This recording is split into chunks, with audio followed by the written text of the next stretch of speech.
Hey everyone, I'm back with more stuff, like the Gong Show. That's kind of an out of place reference for someone my age, but I used to watch it on Game Show Network back in the day. I don't know if you've never seen the Gong Show, it's hilarious. I'm sure it's on YouTube. It's like a kind of like a hack talent competition, and if they basically everybody sucked, or for the most part, but if they really thought you sucked, they'd hit this big gong, and you'd have to leave. You'd have to get off the stage. And the host Chuck Barris was always just completely, utterly tanked, and that was kind of his catchphrase when they were gonna go to a commercial break. He go, "We'll be back with more stuff." Anyway, so I'm gonna start off with some '73 Calbies. As you guys know, um, I am collecting all of the Batbacks, which are 91 cards and the first Calbies that came out. But the Flagbacks are from the expanded set of 368 cards, and I'm not trying to get all of them because it's basically impossible. But I do collect them, so if I find nice ones here and there, I'll pick them up.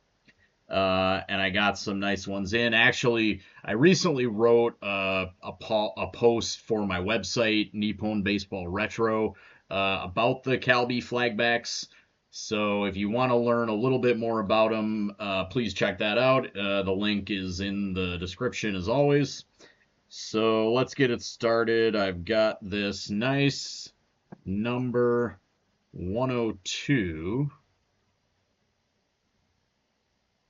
of Mitsuo Motoi for the Lions.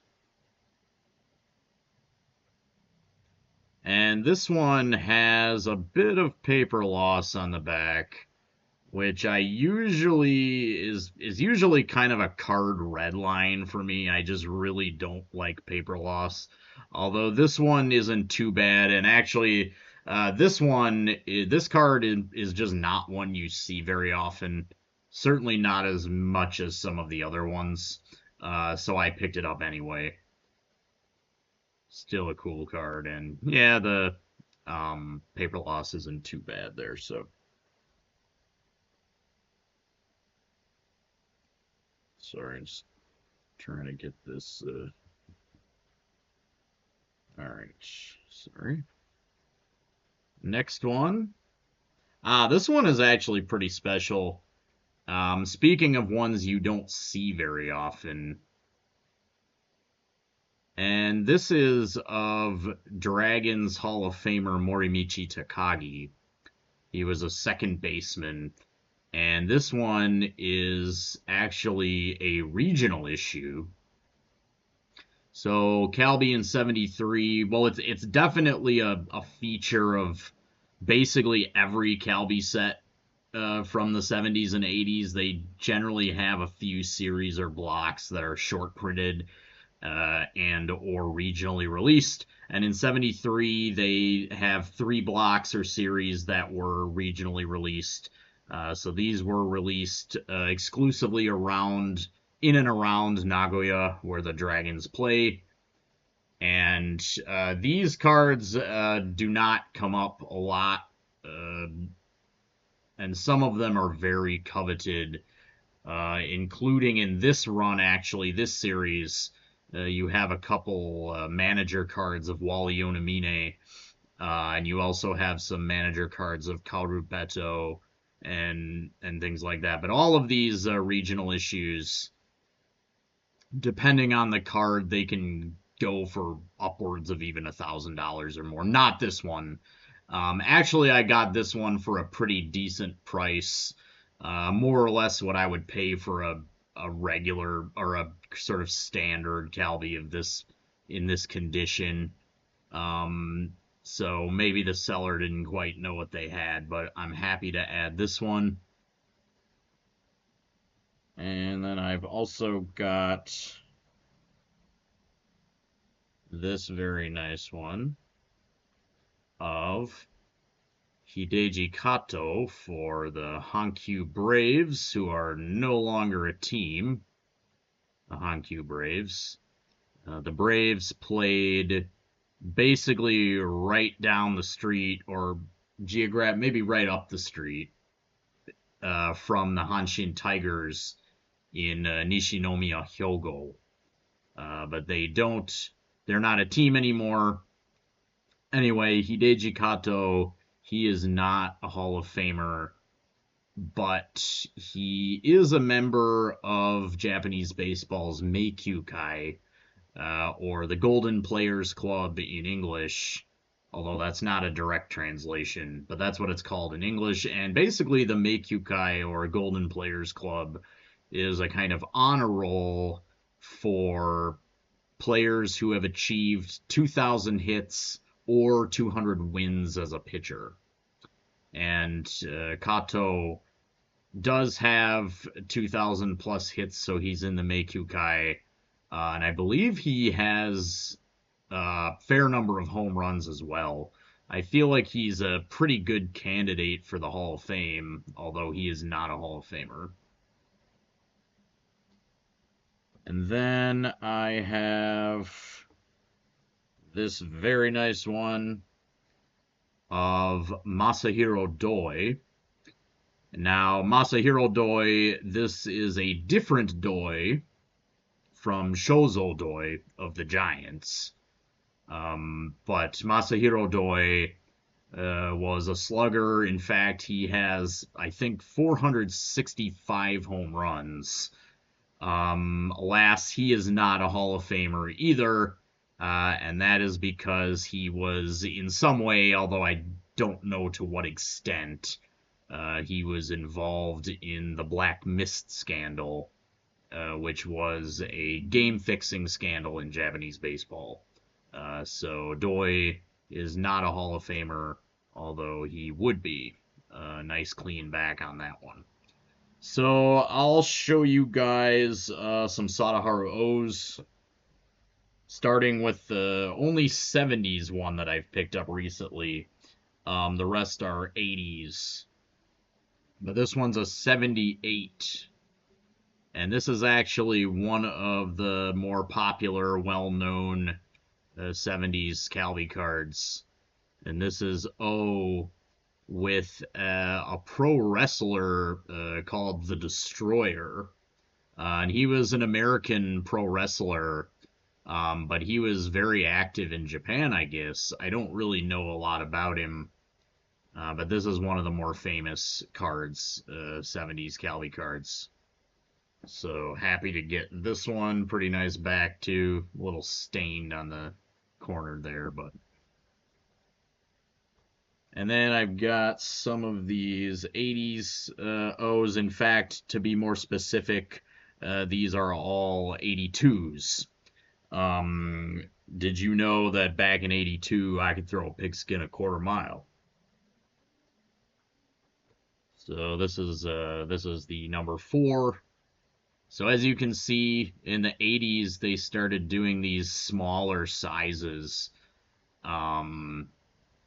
And that started during the production of 1980 Calvi, if you recall from my other video, if you watched that one. But throughout the 80s, basically the cards went from this size, right, to this smaller size. So these are basically, as you can maybe tell, they're basically about the size of, say, a 50 Bowman. So here's a nice O in the back, and then you can see this is number 402. And now 81, of course, this was the first year that O spent in management for the Giants. So his last year as a player was 1980.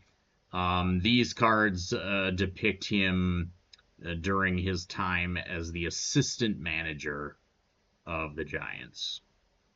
So he was not yet the manager, but he would be in short order. And as you can see, these actually have different backs.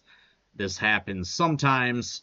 So this is number 4, which has a different back, and then this is 402. So at some point, I don't know when, I'd have to look it up or research it, but they change the backs out on these. Um, I know, like, for example, 1980 Calbee, I'm sorry, 81 Calbee, the first series or block has pink backs with a pennant, and then the rest of the set has blue backs with a different design. And then finally, you've got this one, number 602. Um, I think 82 might be one of the bigger Calbee sets of this period. All right. So actually, we're gonna go back to the 70s. So I am collecting 73 Calbee, of course, but I've also gotten into collecting the first block or first series of 74 Calbee. I kind of got sucked into this because I really like the cards, especially the first block. And these are kind of a not a sub-series, but block one on the front. They all say 1974 Pennant Race, and so this is the first, I want to say, 70 something cards, but you can immediately identify a first block 1974 Calbee because it will say 1974 Pennant Race on the bottom. And I really like the look of these cards. And I got sucked into them before I was aware that these are a little bit scarce. I found, unfortunately for me, because I like these cards and I want to start collecting all of them, all of these 74 Pennant Race Block 1 cards. But these are pretty pricey. You're not gonna find these for 500 yen, 600, $5-6.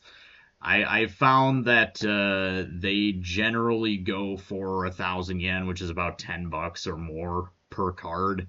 And and that would be minimum because, of course, the Sadaharu O's and things like that in this run are a, quite a bit more pricey than that even. So I've kind of like, what have I done? But it's kind of, I have to laugh. Oh, by the way, this is Koichi Tabuchi, Hall of Fame catcher for the Tigers.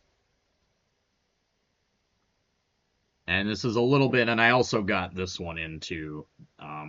Again, this one's kind of beat, and I still paid about $10 for it.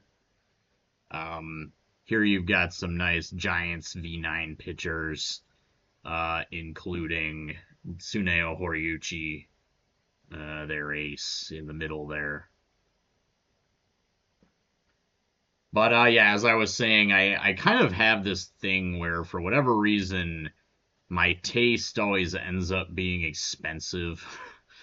Like, I like these cards, and then found out that these Block 174s, the Pennant Race ones that I took a liking to. Turns out they're kind of among the sort of more pricey, just like base Calbee cards that you can buy, not including like, short prints and regional issues and stuff like that. So I have this thing too, like, for example, if I go to, say, like an antique fair, which I do periodically, it always seems like I'm drawn, I'll just be walking around browsing, and it seems like I'm always drawn to things that end up being expensive. Like, I'll be like, oh, I'll pick that out, and I'll be like, oh, that looks cool, whatever it is.